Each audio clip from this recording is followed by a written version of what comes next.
start the session now. Yes. So first up, as we see that what cybersecurity is, so it's all about securing the cyberspace of how to prevent us from attacks, or how to know how these people are trying to how the hackers are trying to attack us and all of that. So in that means coming up, we see the various types of hackers. We see black hat hackers, red hat hackers, and white hat hackers.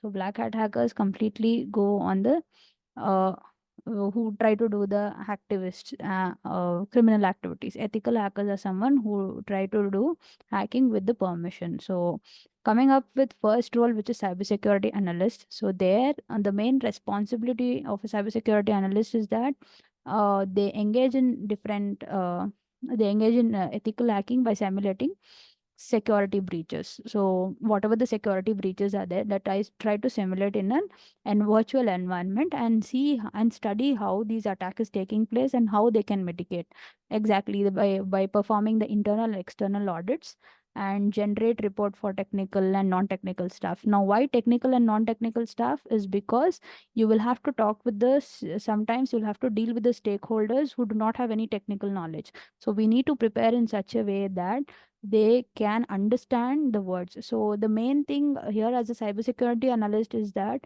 you need to keep updated with the infrastructure, updated with the latest security news. Probably it can be that the recent attacks, the one move it, the ransomware attack, the Dunzo attack, all of these attacks. And then you need to have an evaluation for the emerging threats going on, and you need to keep and check that whether your organization, in case if such threats occur, how will you mitigate and all of that by doing audits and all of that, and how will you manage the events and talking to stakeholders. It's just cybersecurity analyst should have perceive the skills like have a brief idea on various operating systems, how the configuration works, how the characteristic works, and all of that. So if that happens, then as a cybersecurity analyst, you're good to go and start. So not only that, as a cybersecurity analyst, you need to be having the problem solving skills, the decision making skills, and the soft skills, where you need to be talking to stakeholders in a manner that they understand. So not all stakeholders or not all clients will be understanding the technical terms which you are telling. So suppose we tell them as vulnerabilities, it's probably for few people a very big term. You can tell as weaknesses. So that's an easy language and you'll be able to understand, and that's how you can implement your soft skills there. So that's where the cybersecurity analyst will take a role. I hope this was clear. If it is yes, then you can put it in the chat box.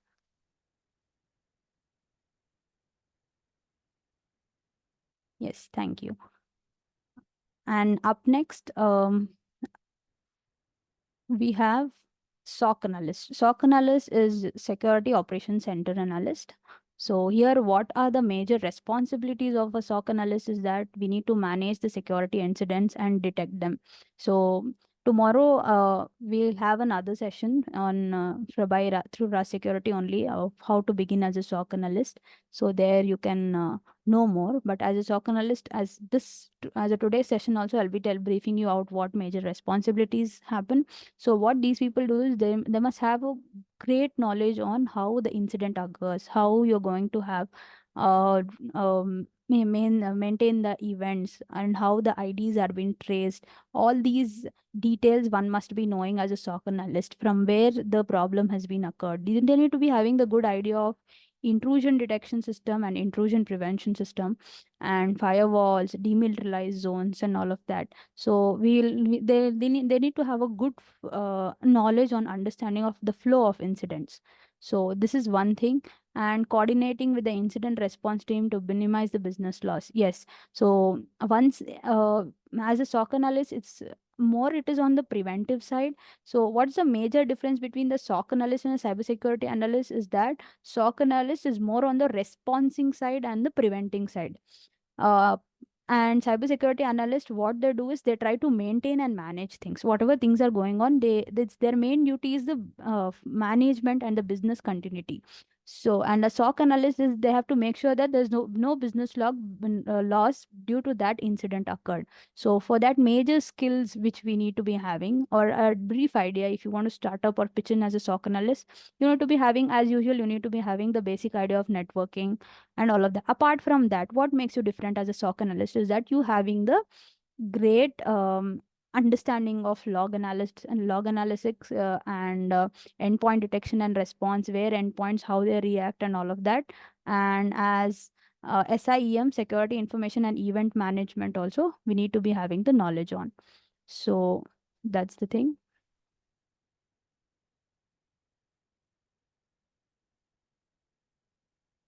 Yes. So this is the basic overall idea of what responsibilities, what roles, what skills we need to be, as a SOC analyst, we need to be having. Apart from log analysis, ADR, and SIEM, we can, as we all know, SIEM is in two parts: security information management, and the second one is security event management.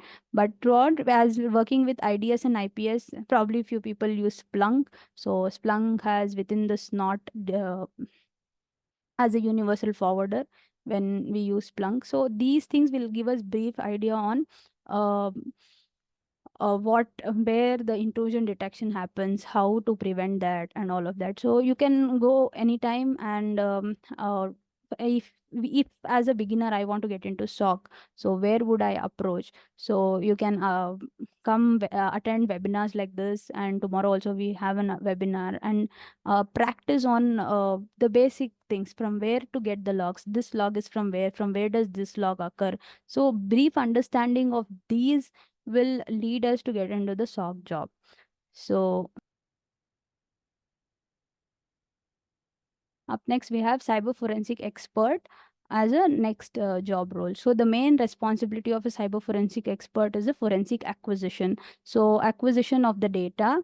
So what happens here is a cyber forensics expert should make sure that whatever the data they are handling, they make sure that the evidence, mostly the cyber forensic experts come up in the evidence part. So they have to analyze the complete incident. Suppose they've occurred into crime scene where they have found the digital forensic data or a cyber forensic data. Suppose it can be a disk drive or hardware, hard disk or something like that, hardware devices. So they need to first of all contain those things. So what mostly cyber forensic experts do is they have something called as Faraday bags. So they try to store and preserve the evidences in Faraday bags. Now, what are these Faraday bags? These bags help us, as cyber forensic expert, to prevent the electromagnetic field rays getting into or leaving from the system. So that this will contain that, suppose you need to block the internet, you need to stop the internet connectivity from this particular device. At first up, a cyber forensic expert cannot just take the hardware device and stop the internet connection. No, nobody can do that. The first thing is, before we do anything, we need to preserve the evidence, and Faraday bags can act as a good role. I hope that was clear.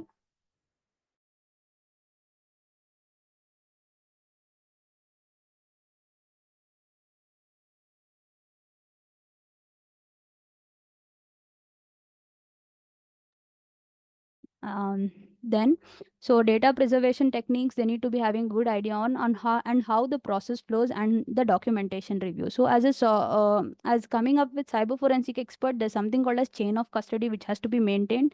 If you're a cyber forensic expert, right from who is the IO, who is the investigating officer, what task you have been doing, how you need to have the good knowledge on whatever you're doing. So as the first thing, the responsibility is, one, we preserve and we try to pack the data. Second thing is, when we are examining as a cyber forensic expert, we need to remember that never try to experiment or analyze or examine the data on the raw data. Always try to take a bit by bit copy. That is why here mentioned as a basic industry standard tools as FTK, the forensic toolkit. The FTK imager is one of the tool which helps us to get the imaging, the bit by bit copy of the complete evidence, where on those we can try to examine and then give the report. So this is how the things has to work. So this is one thing that probably if a cyber forensic expert, according to the expert testimony in the court of law, it they have to give. Suppose if they try to but there are humans, right? Everybody does mistakes. So what if they are trying to examine on the raw data and the whole data sheds off? So to prevent all of these, we need to get bit by bit copies, imagings, and then try to recover the data and do the data system diagnostic. Now what does this mean is when we are trying to image the data, sometimes the data comes in chunks, and when we are, so these chunks of data, analyzing a bit by bit, will come under data system diagnosis. The particular data which we require, we just try to analyze that part of data. So that, or either few people analyze the whole complete data. So it depending on what kind of evidence we are trying to gather, depending on the case, the data system diagnostic works on. So these are the basic skills required, and cyber forensic experts are mostly hired in FSLs. So there's a complete different department as a cyber forensics or digital forensic department in forensic science laboratories. So there we can approach and apply there.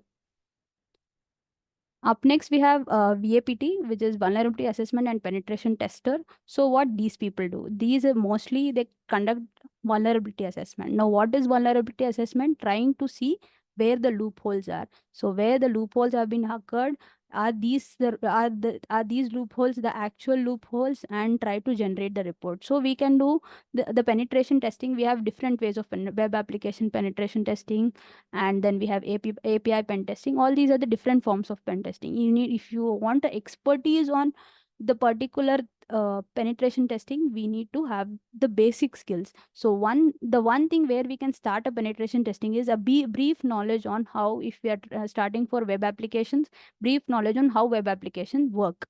If it is API, how we need to be knowing where API, how API calls occur, and all of these. So these basic ideas, gaining these, and the 10 OWASP vulnerabilities are different. API pen testing have different OWASP vulnerabilities, a bit different, not does not much difference, but there is a bit of difference. And then web application pen testing a bit different. So these basic skills we need to gather and then try to apply on burp suit, and then get the data, and then we can start gaining these skills, and then we can apply for various jobs. So we have again the base junior analyst and a senior VAPT analyst are the various job roles in these.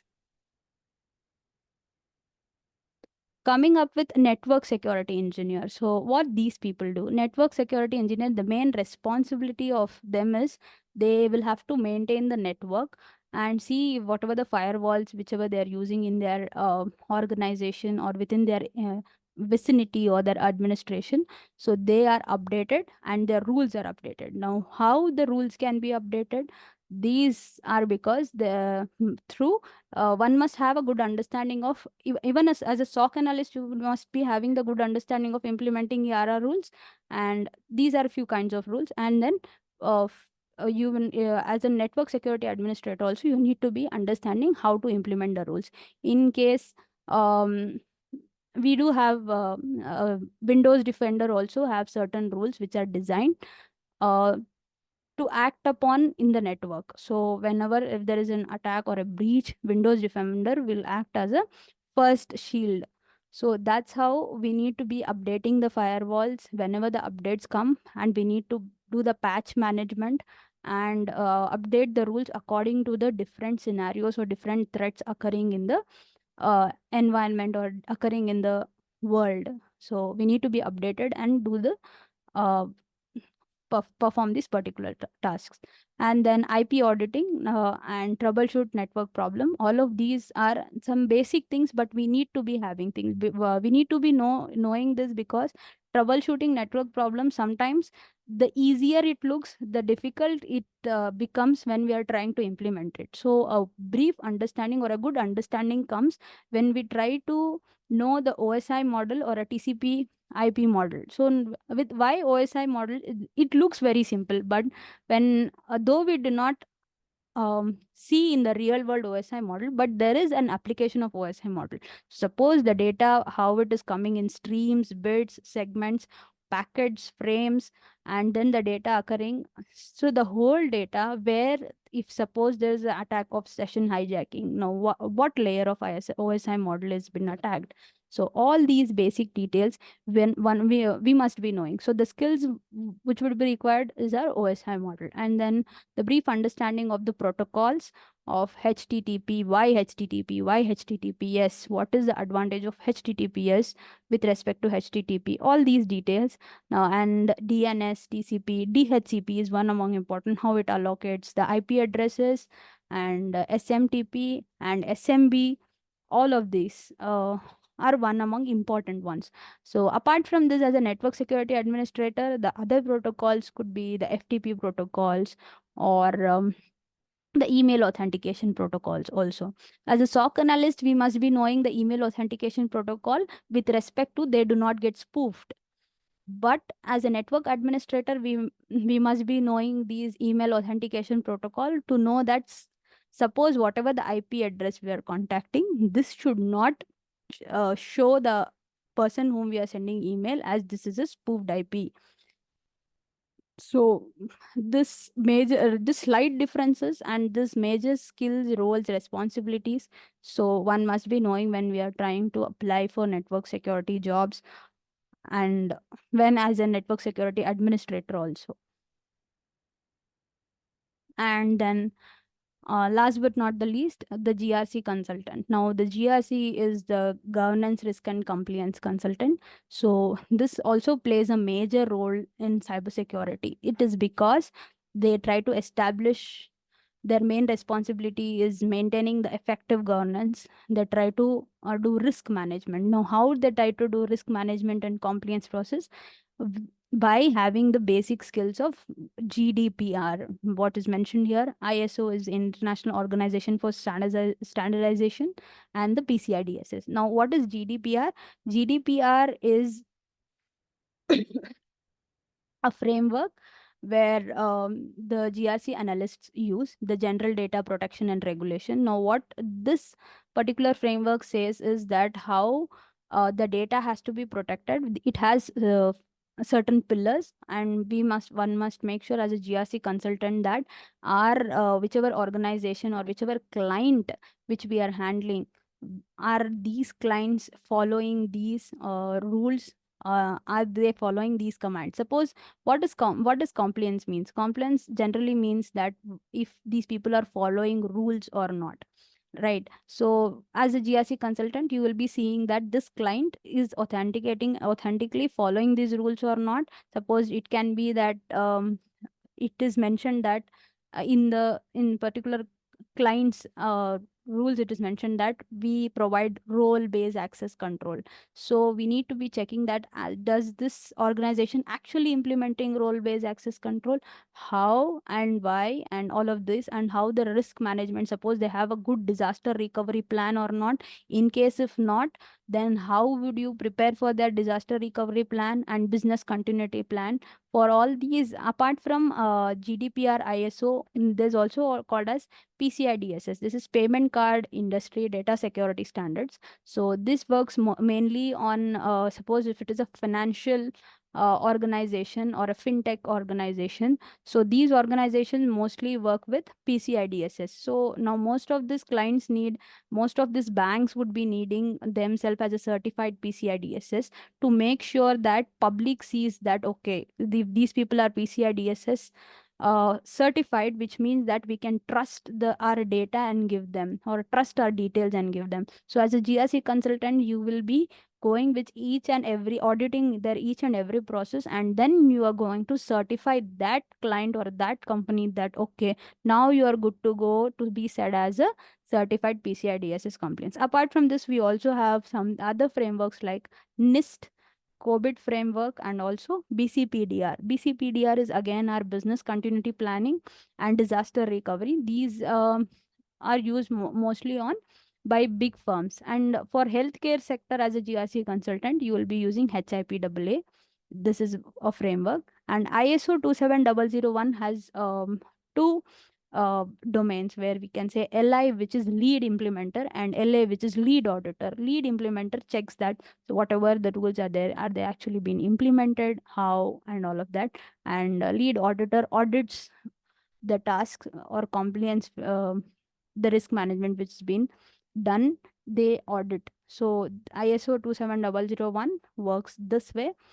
So as a basic, when we are trying to apply as a GRC consultant, we need to be having a good knowledge on these frameworks, how they work, and how we can implement in certain organization.